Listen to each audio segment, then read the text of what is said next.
ಈಗ ಆಸ್ಪತ್ರೆಗೆ ಔಷಧ ಸರಬರಾಜು ಮಾಡೋದು ಯಾರು ಜವಾಬ್ದಾರಿ ಬರುತ್ತೆ? ನನಗೆ ಗೊತ್ತಿರೋ ಪ್ರಕಾರ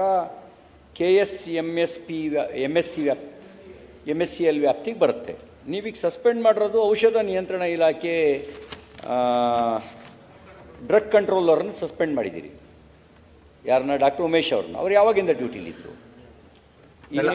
ಆಮೇಲೆ ಉತ್ತರ ಅಲ್ಲ, ನನಗೆ ನಿಮಗೆ ಈ ಬ್ಯಾಚು ಯಾವುದು ಬ್ಯಾಚು BF 2338 ಅಂದರೆ ಬ್ಯಾಚ್ ನಂಬರ್ 3 BF 2338 ಇದು ಯಾವಾಗ ನೀವು ಈ ಡ್ರಗ್ ಯೋಗ್ಯವಲ್ಲದ್ದು ಅಂಥೇಳಿ ನಿಮ್ಮ ಲ್ಯಾಬ್ ರಿಪೋರ್ಟ್ ಕೊಡ್ತು. ಆ ಲ್ಯಾಬ್ ರಿಪೋರ್ಟ್ ಕೊಟ್ಟ ನಂತರ ನೀವು ಯಾವುದೇ ಅವ್ರ ಕೋರ್ಟ್ ಸ್ಟೇ ತಗೊಂಡ್ರು, ಬ್ಲಾಕ್ ಲಿಸ್ಟಿಗೆ ಸ್ಟೇ ತಗೊಂಡ್ರು, ಸಪ್ಲೈ ಮಾಡಬೇಕು ಅಂತ ಹೇಳಿ ಕೋರ್ಟ್ ಆದೇಶ ಮಾಡಲಿಲ್ಲ.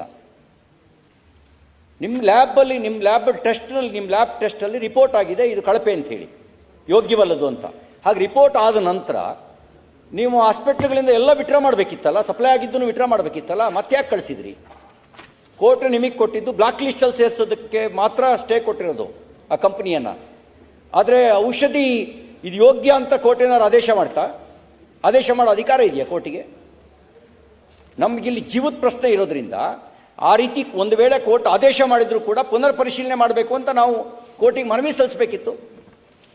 ಹೈಕೋರ್ಟ್ ಆದೇಶ ಮಾಡಿದ್ರೆ ಸುಪ್ರೀಂ ಕೋರ್ಟಿಗೆ ಹೋಗ್ತೀವಿ ನಮಗೆ ವಿಶ್ವಾಸ ಇದ್ದರೆ.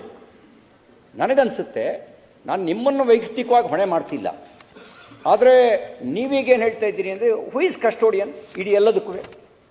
ನೀವು ಮಂತ್ರಿ, ನೀವು ಕಸ್ಟೋಡಿಯನ್ನು. ಇಲ್ಲಿ ವೈಫಲ್ಯಗಳಾದರೆ ಆ ವೈಫಲ್ಯಗಳ ನೈತಿಕ ಹೊಣೆ ನಿಮ್ಮದು.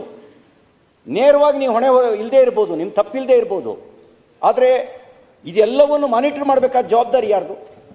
ಅದಕ್ಕೆ ನಾನು ನಿಮ್ಮ ಹತ್ರ ವಿನಂತಿ ಮಾಡೋದೇನು ಅಂದರೆ, ಬರೀ ಬಳ್ಳಾರಿ ಸಾವು ಮಾತ್ರ ಅಲ್ಲ, ಬೆಳಗಾಂನಲ್ಲೂ ಸಾವಾಗಿದೆ, ದಾವಣಗೆರೆಯಲ್ಲೂ ಸಾವಾಗಿದೆ, ಸಿಂಧನೂರಲ್ಲಿ ಸಾವಾಗಿದೆ, ರಾಯಚೂರು ಜಿಲ್ಲೆ ಸಿಂಧನೂರಲ್ಲಿ ಸಾವಾಗಿದೆ. ಸರಣಿ ಸಾವುಗಳಿದಾವಲ್ಲ, ಈ ಸರಣಿ ಸಾವುಗಳ ಬಗ್ಗೆ ನಾವು ನಿರ್ಲಕ್ಷ್ಯ ವಹಿಸಕ್ಕೆ ಬರಲ್ಲ. ಯಾವುದೋ ಐಸೋಲೇಟೆಡ್ ಇನ್ಸಿಡೆಂಟ್ ಅಲ್ಲ ಇದು, ಈ ಸರಣಿ ಸಾವುಗಳು. ಹಾಗಾಗಿ ಈ ಸರಣಿ ಸಾವುಗಳ ಬಗ್ಗೆ ಎಚ್ಚರ ವಹಿಸಬೇಕು. ಊರು ಕೊಳ್ಳೆ ಹೋದ್ಮೇಲೆ ದಿಡ್ಡಿ ಬಾಗಿಲು ಹಾಕಿದ ಸ್ಥಿತಿ ನಮ್ದು ಆಗಬಾರ್ದು. ಈಗ ನಿಮಗೆ ಪಶ್ಚಿಮ ಬಂಗ ಫಾರ್ಮಾಸ್ಯೂಟಿಕಲ್ ಕಂಪನಿ ಅಲ್ಲಿಯ ಮ್ಯಾನುಫ್ಯಾಕ್ಚರಿಂಗ್ ಹೈಜಿನಿಕ್ ಇಲ್ಲ ಅನ್ನೋದನ್ನು ನೀವೀಗ ಟೆಸ್ಟ್ ಮಾಡಿ ಹೇಳ್ತಾ ಇದ್ದೀರಿ. ನಾಳೆ ಇನ್ನೊಂದಷ್ಟು ಜನ ಸತ್ತ ಮೇಲೆ ಇನ್ಯಾವುದೋ ಕಂಪ್ನಿದು ಸರಿ ಇಲ್ಲ ಅಂತ ಹೇಳಿದ್ರೆ ಏನು ಪ್ರಯೋಜನ? ಉಳಿದವ್ರು ಯಾರ್ಯಾರು ಸಪ್ಲೈ ಮಾಡ್ತಿದ್ದಾರಲ್ಲ ಆ ಕಂಪ್ನಿಗಳ ಹಣೆ ಬರ ಏನೋ ನೋಡಿ. ಬುಡಿದ ಫಾರ್ಮಾಸ್ಯೂಟಿಕಲ್ ಕಂಪ್ನಿಯವರು ಏನು ಔಷಧಿಗಳನ್ನು ಸರಬರಾಜು ಮಾಡ್ತಾರಲ್ಲ ಆ ಕಂಪನಿಗಳ ಪರಿಸ್ಥಿತಿ ಏನು ಅನ್ನೋದಕ್ಕೂ ಕೂಡ ಒಂದು ಎನ್ಕ್ವೈರಿ ಕಮಿಟಿನ ಹೋಗಿ ಅವ್ರು ಸ್ಥಳ ತನಿಖೆ ಮಾಡಲಿ. ಸತ್ತ ಮೇಲೆ ನಾವು ಸ್ಥಳ ತನಿಖೆ ಮಾಡಿದ್ರೆ ಒಂದು ಸಾವಿನ ಬೆಲೆ 5 ಲಕ್ಷನಾ? ಸಾವಿಗೆ ಬೆಲೆ ಕಟ್ಟಕ್ಕಾಗತ್ತಾ? ಹಾಗಾಗಿ ಈ ಬಗ್ಗೆನೂ ಕೂಡ ಎಚ್ಚರ ವಹಿಸಬೇಕು. ಆಮೇಲೆ ಸಭಾಪತಿಗಳೇ, ಈಗ ನೋಡಿ, ಅಕ್ಟೋಬರ್ 2024ರಲ್ಲಿ ಪಶ್ಚಿಮ ಬಂಗ ಫಾರ್ಮಾಸ್ಯೂಟಿಕಲ್ ಬಳಸ್ಬೋದು ಅಂತ ಸರ್ಕಾರಿ ಆಸ್ಪತ್ರೆಗಳಿಗೆ ಸೂಚಿಸಿದ್ದಾರೆ. ತಯಾರಿಸಿದ ರೆಂಗರ್ ಲ್ಯಾಕ್ಟೇಟ್ ಔಷಧವನ್ನು ಬಳಸಬಹುದು ಎಂದು ಸರ್ಕಾರಿ ಆಸ್ಪತ್ರೆಗಳಿಗೆ ಸೂಚಿಸಿರುತ್ತಾರೆ. ಆ ಸೂಚಿಸಬೇಕಾದ್ರೆ ನೀವು ಮತ್ತೊಂದು ಸರಿ ನಿಮ್ಮ ಲ್ಯಾಬ್ನಲ್ಲಿ ಪರೀಕ್ಷೆ ಮಾಡಿದ್ರ?